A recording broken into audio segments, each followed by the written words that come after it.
Look, folks, before we go too far, I've got something to tell you. Excuse me, but I've got something to tell you first. Thank you for ruining my life! Ashley! What did you do? Everybody's always blaming me for everything. How do you know what's good for me? That's my opinion! America is acting real ghetto right now. The ghetto! The ghetto! The ghetto! Yes, you heard from me. America is acting real ghetto right now. Hello everybody, my name is Cherish. Welcome back to Know Your Hunger. If you are new, please hit the subscribe button and hit the bell button for more notifications. So today I want to talk about America's mismanagement with the COVID-19 pandemic, and I want to talk about politics, in particular Joe Biden picking Kamala Harris as his VP running mate. So first, getting into coronavirus, I never expected 2020. It seems suspicious for the start of this decade to start off with a pathogen. You know, it's just kicking up and then it just became a big detour. But there are a couple of revelations come out of this pandemic. The first one being that China has pretty much finessed us in terms of biological warfare and finances. You know, China cannot beat the United States in terms of typical warfare, you know, traditional warfare, but it can get to us in other areas like medical supplies. You know, China is one of those biggest producers in terms of like PPE, you know, equipment that hospitals, that the healthcare system needs. So to see America struggling and trying to get supplies, and to see China, in particular Wuhan, closed down for 2 months, strict lockdown, and to like seemingly have some semblance of normalcy, you know, it's kind of a slap in the face. So that's the first revelation. The second revelation is that you really see the worst in people when it comes to price gouging, when it comes to hoarding, and when it comes to being stubborn about wearing a mask. Now with hoarding, it was very frustrating to go into the stores, you know, those first weeks of the lockdown, and try to get soap, hand sanitizer, and hand towels, paper towels, you know, because you need to keep yourself clean because it's big uncertainty, and you know, the few bits and pieces coming out, the information coming out about this pathogen. So it was very frustrating to see people, if they could take what they could, but no, they have to, you know, be greedy and just take all that they can. And even if, you know, some stores say, you know, buy one item of this, you know, a limitation on certain items, people were going to buy it up anyway because it was such a scarcity. Now we're seeing some hand sanitizers. It's like I'm eating crow when I see it in the stores. It's a bit steeper given the scarcity and, yes, you know, supply and demand. But it was very frustrating to see people take more than what they need and going into price gouging. You know, some people really had the nerve to, you know, take more than they need and had the audacity to have the gall to sell that online at a higher price, not thinking that anybody was going to sound the alarm. Did you think anybody was not going to say anything about hand sanitizer or disinfectant wipes that was higher than what you usually get at the store? You know, you just see the worst in people, especially greed. And going on into terrible behavior is that of when you wear a mask. Now, we've seen people, you know, act on their worst behavior, being stubborn, having caring behavior when, you know, an employee tells them to put a mask on. You know, the type of people that don't like to be told anything are the ones that are stubborn, entitled. They think their rights are being taken away, and that's being far-fetched. You know, it's a reach.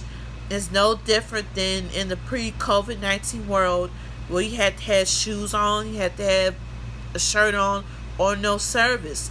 Now a mask is added, so it's no different from that. These stores are entitled to put policies in place as it fits them, as it fits this COVID-19 narrative. So if you don't like it, you don't have to shop there. You say this is your country, this is your rights, you're eroding on my rights, you're stepping on it. Well, guess what? It's that company's right as Americans, as the stores, to do what they need to do, and they don't have to accept your patronage. So please keep that in mind.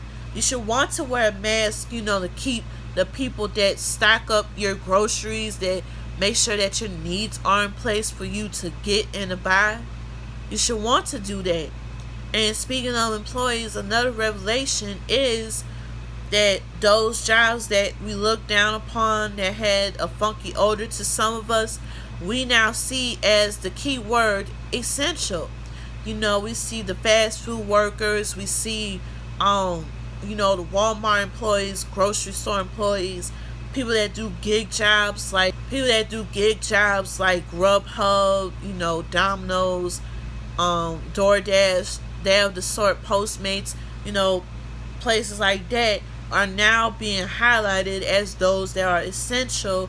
And now they're getting a bit raise in pay, because their job, they're pretty much risking to put their life on the line, neck on the line, to keep a steady income, those that weren't furloughed, and to keep that stream of money going in, because bills aren't going to stop. Bill collectors are still going to call. Unfortunately, they still have a job. There is a highlight on that. And I don't know about y'all, but I've been appreciating the grocery store workers, people that work at jobs that are not necessarily bachelor degrees or any of those requirements. The world is functional. Some people are going to have bachelor degrees, college degrees and whatnot, and some people are going to have jobs they may not entail a piece of paper, but they can still make a good living. They can still keep that stream of income going in. People like Mike Rowe have been highlighting people in jobs, occupation that most wouldn't take a second look, with dirty jobs, and somebody had to do it. People like Mike Rowe been on the road of highlighting the working man. So we should look at it differently now, in this world of COVID-19. And another revelation is that you can work from home. You can do schoolwork from home. You don't necessarily have to go to school, especially with the BS that some of us have dealt with, going to school, and some of our children may have to encounter. Homeschool is looking real luxurious right now. It's looking pretty much better. People worry about their kids going to school, needing socialization, but with all the systematic BS that goes on in public school, sometimes homeschool is looking looking a bit more serene, if you ask me. And speaking of politics, the federal government, a revelation that's not really a revelation is that some of these people, these politicians that we elect as constituents, do not give a damn. Okay, I guess in some ways states' rights are a good thing, because imagine if you had to wait on Donald Trump to sound off on what to do. Like, you had to do best for your own people, your own constituents in your respective states. We see some people like Andrew Cuomo, Gretchen Whitmer, and many others, acting like they care, acting like they give a F about the people that they are in charge of. And we just seen the worst and worst of some people, like Brian Kemp of Georgia, or the Florida mayor. Florida is always on some BS, especially when it comes to COVID-19. But definitely the brunt of it is at the federal level. As of today, the second stimulus package has not passed. We see in the news that Donald Trump is screwing around with the U.S. Postal Office due to, mail-in ballots being the better and safer option, and screwing around with them not putting any money in, because those mail-in ballots may be perilous for his election, for his possibly next term. So people need to realize, we see Republicans, being blatant for not caring sometimes, but Democrats play the other side of the coin too. And we see this with Pelosi in the game, sometimes stalling, going tit for tat into getting things, pushed through. And it's like, put your BS on the side for a moment and realize that the people that voted for you, the American citizens, most of them aren't doing right now. I believe 50 million people lost their jobs. That's a lot. You need to try to push to get a stimulus package on the way, or the economy will face further collapse. And some of these people, Pelosi, McConnell, and the gang, they've been around longer than Donald Trump in terms of politics and in terms of pushing measures. Yes, I know Donald Trump, he signed an executive order for those $300, some semblance of, a good sizable unemployment income, for people that still have to pay their bills. But, these people that have been around longer than Trump, that knows how to do this, they're just playing around. And they could go tit for tat, but guess what? They're still getting a check. They're still getting paid. There's still some profit. They're at home right now until it's time to vote for the postal office and their problems. Still doing good on vacation, while some of us are trying to figure out our next move. And speaking of politics, many people are concerned about President Trump and his antics. Be concerned about the next people coming in, and which is that of Biden and Harris. Now, Joe Biden has picked Kamala Harris to be his vice presidential running mate, and that causes alarm for some people, because some people, especially black people, they don't like Kamala Harris. Let's be real. If you're gonna vote for a black person, it's gonna be a special black person. There's someone that's mesmerizing, someone who's charismatic, that cult of personality, like we have seen in Barack Obama. So, looking at these two people and their resume, they have pushed some measures, voted in opposition in policies that have affected people, especially black people. We look at Kamala and her stance on truancy and being tough on incarcerating people, for minor offenses. That's a slap in the face, especially for a person of color. You think she will understand better and have some reform. But alas, and we've seen this with Biden. Everybody wants to call Biden Uncle Joe and stuff, and just seem oblivious to, his record of voting against things that affect, people, black people. And we need to acknowledge this going forward. I'm not going to mudsling Kamala Harris. I'm going to stay within her merits, because that's what the opposition is going to do. They're going to use any political tactic to downgrade Kamala Harris, anything to keep, power in the office, to keep things running with Trump. They did the same thing. He did the same thing with Barack Obama when it came to the presidency. And I'm not trying to be naive, but if you are a person of color, if you are a black person running for one of the highest offices in the land, of course you want to make sure you have citizenship, as one of those requirements that is put for to run for president. Of course you can't play around with being a non-U.S. citizen. If Kamala was not, would she be eligible for being an AG?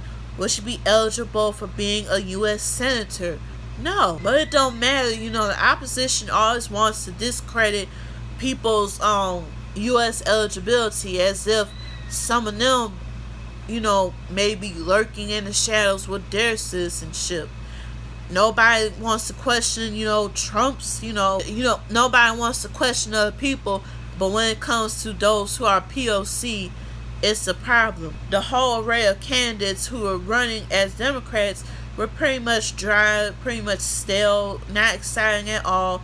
No charisma. We see Beto O'Rourke and Cory Booker, trying to one up each other, speaking Spanish, You know, we see Elizabeth Warren being a G. You know, my money was on the bag for Elizabeth Warren and Bernie Sanders. I felt like he was the one that had fire, and as a black person, he was going to push for some measures.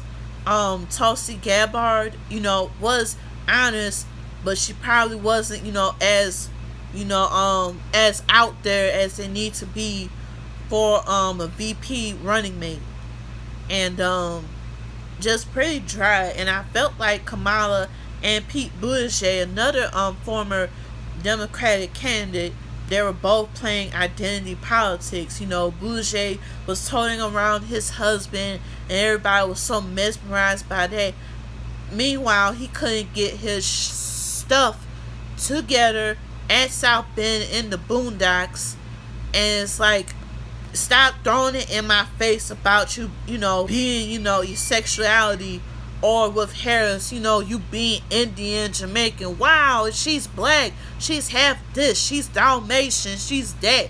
It's like, what do you have to bring to the table? It's like you could throw that in my face, but at this point, people are not amused. All skin folk ain't kinfolk.